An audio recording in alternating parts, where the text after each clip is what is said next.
Hi, we're here to show you a fast, quick, and easy way to change the drain pump motor on an LG front load washing machine.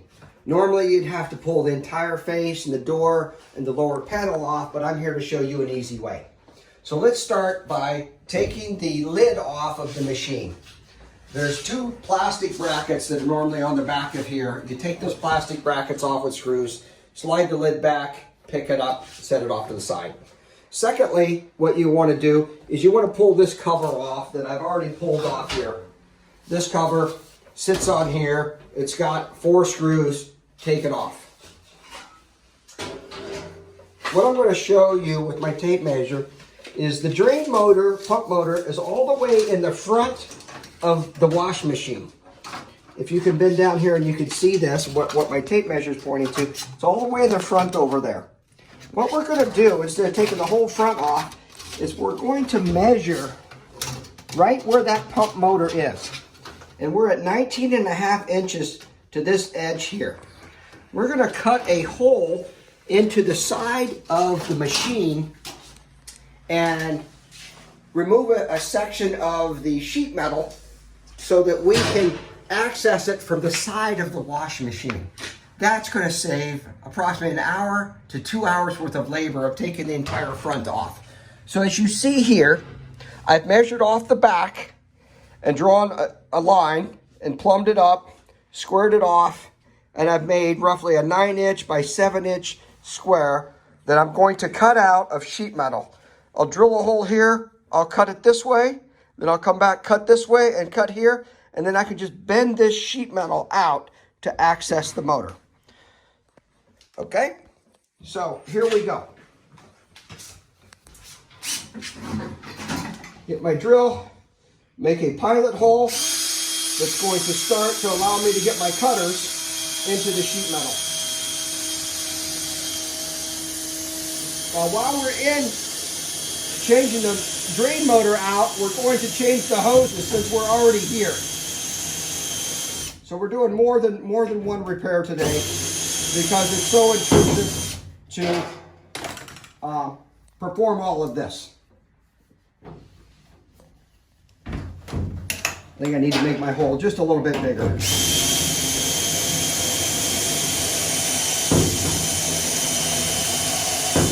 You'll notice that this machine here is sitting on one of the bases. If you could pan to the front, the wash machine sits on a pull-out drawer, so you'll notice that this is elevated off the ground about a foot and a half. This sheet metal is really thin. With a standard pair of 10 snips, you see how I can cut it. Once I get it started a little easier, it'll come out a little easier. And that'll really expose this drain motor so that we can change it out.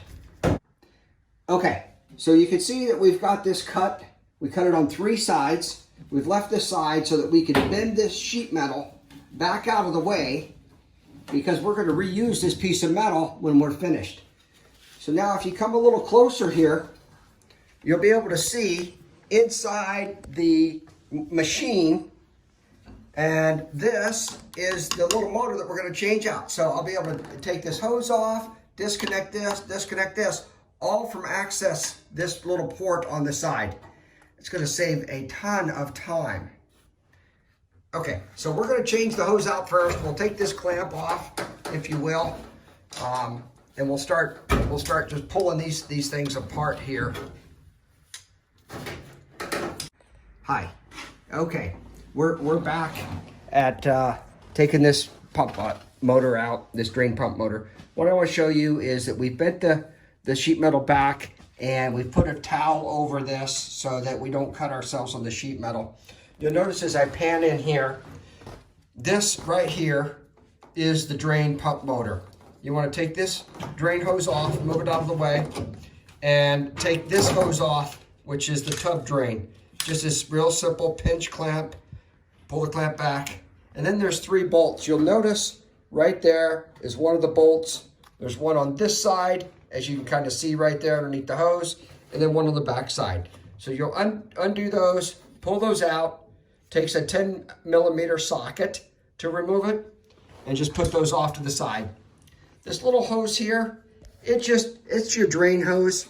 It pushes right through, pull it out so it's out of your way, okay? Then you can pull this bolt out and you'll see that we've got it off, and we can move this whole base plate around. Oh, a little water come out, no big deal. You'll see here, as we kind of pull it closer, we still have the hoses on top connected.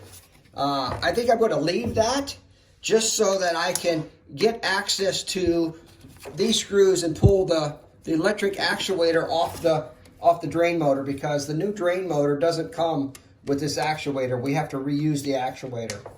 So you'll see, pulling these little screws out off the motor head so I can pull the drain pump out. Okay, so now that we've pulled this one screw right here off, you'll notice that there's this pinch clamp right here. Just lift up the tab on this side and on the bottom side, and then this white portion will detach from the motor, the drain motor itself.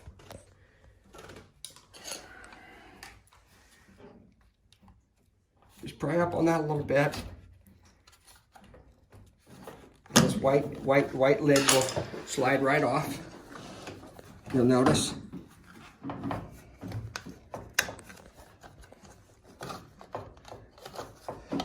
So yeah, you've got to pull the black lead off. I notice I've labeled black, and I've labeled the brown electric lead on this thing. Pull these wires out of the way.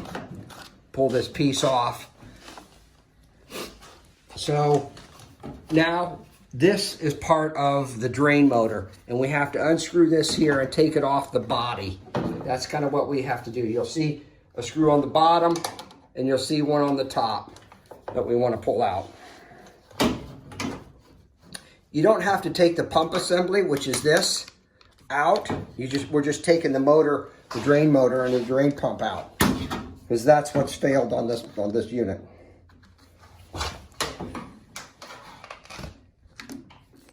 You'll notice that, making sure you cut a large enough opening so you can get your hands in here and work to pull screws out.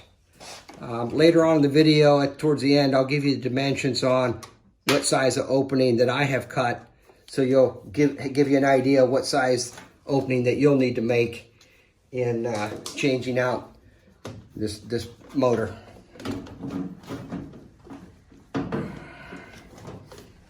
So the motor's kind of in this base plate here. You just have to wiggle it around until you can get it out. See, sits down in there. This is what's gone bad. This is the drain motor.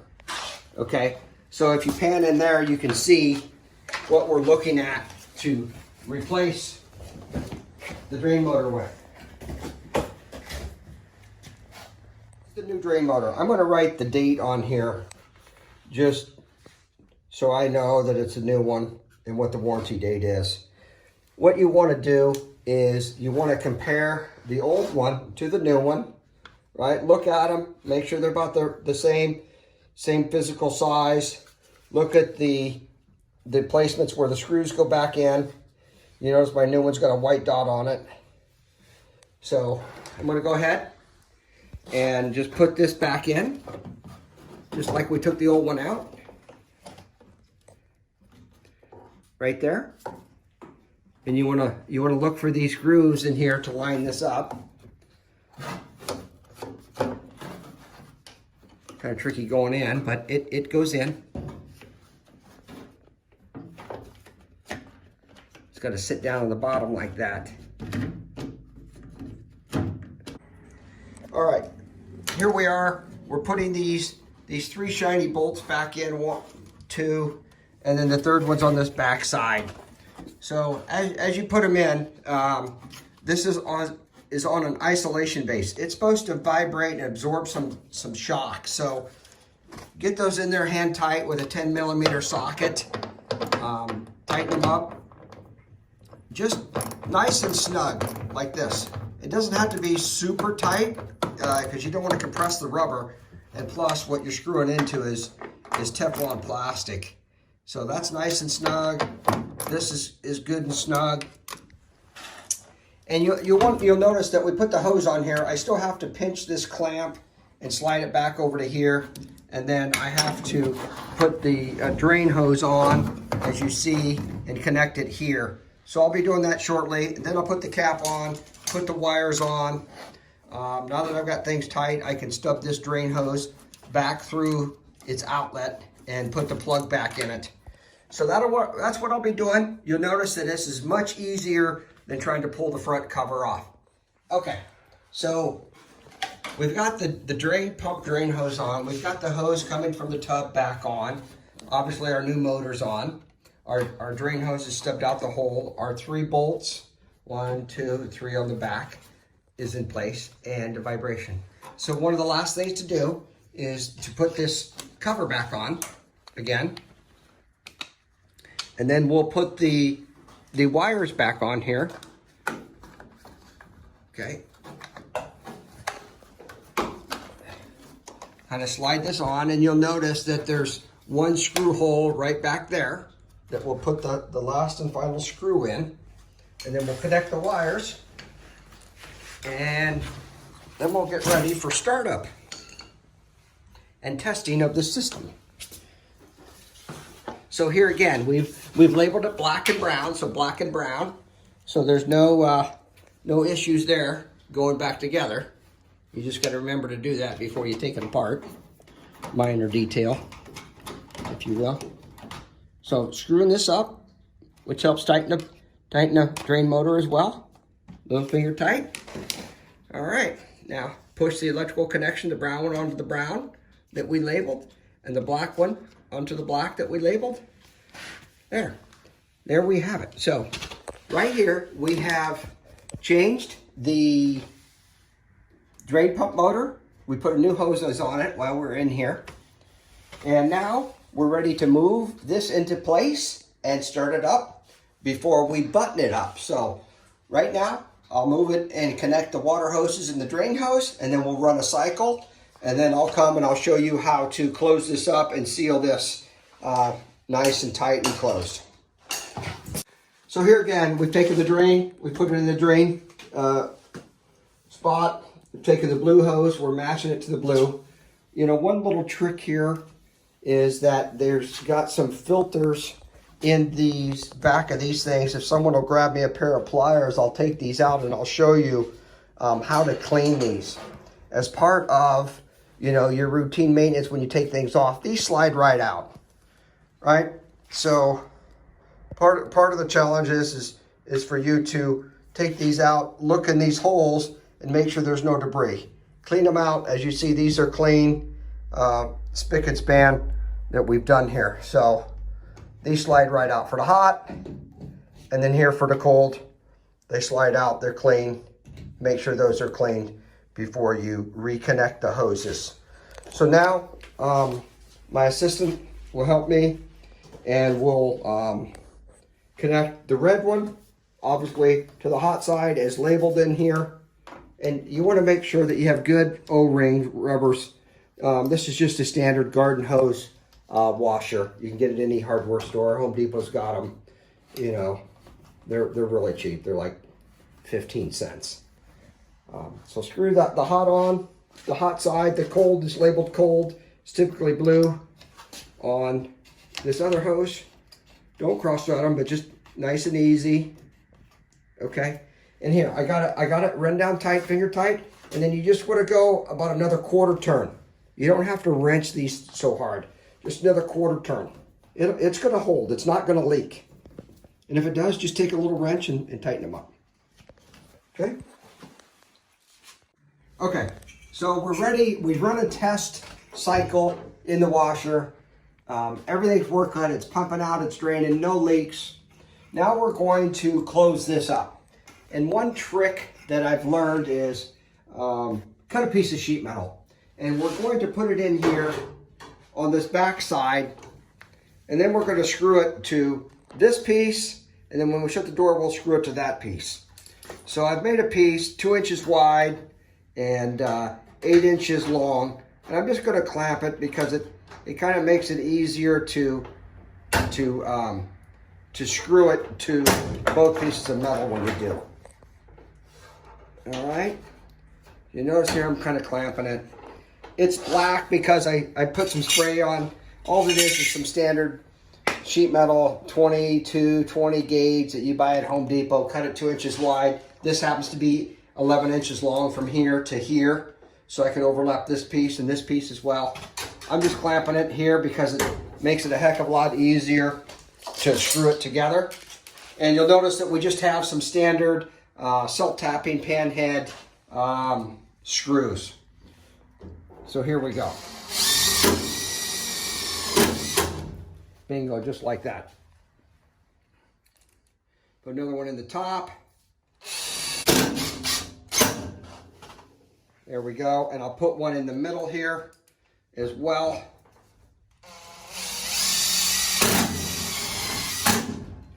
Okay, so you see, that's how that works. Right? Now, I'm actually going to put one up here on the top as well, so that I can screw the top flap in as well. Just some standard clamps or any old set of vice grips will work. Just makes it real easy and nice to screw it and hold it in place, so you're not pinching your fingers and things like that. Here again, just some, you know, small 1/2 inch self-tapping screws through both pieces of metal there.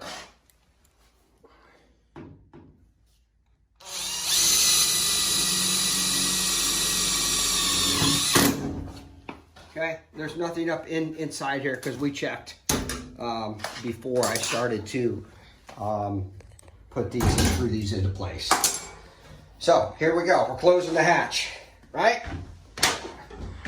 This is the beauty of it.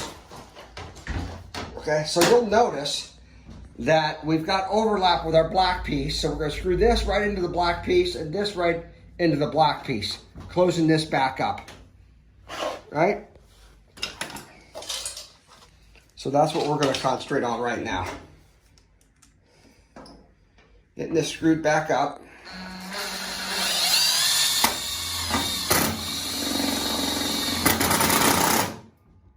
There we go.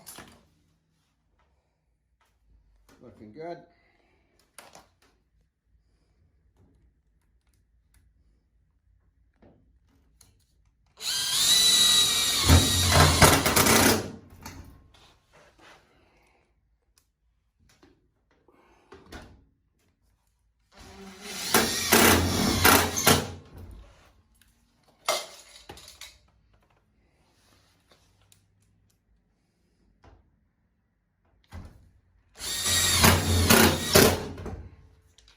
Okay, bingo. There it is. Now, with this little access door, I've saved anywhere from 2 to 3 hours of labor and to repair this. What you'll notice is, as I mentioned before, you have to take the lid off, you have to take this whole control panel off, you have to take the door assembly out if you didn't put the hatch in. You'd have to take this rubber ring off, this door switch, which is in here. And behind here is a spring that holds this rubber in. It's a tension spring. It's a bear to get off. It's an even bigger bear to get back on. So we've saved ourselves 2 to 3 hours just by cutting the hatch in there. We'll slide the washer machine back and you'll never see it. And then if you ever have to get in there again, you have the access patch ready to go. So, here we are, signing off from Marty McFly's Easy Appliance Repair. Good luck to you. Take care.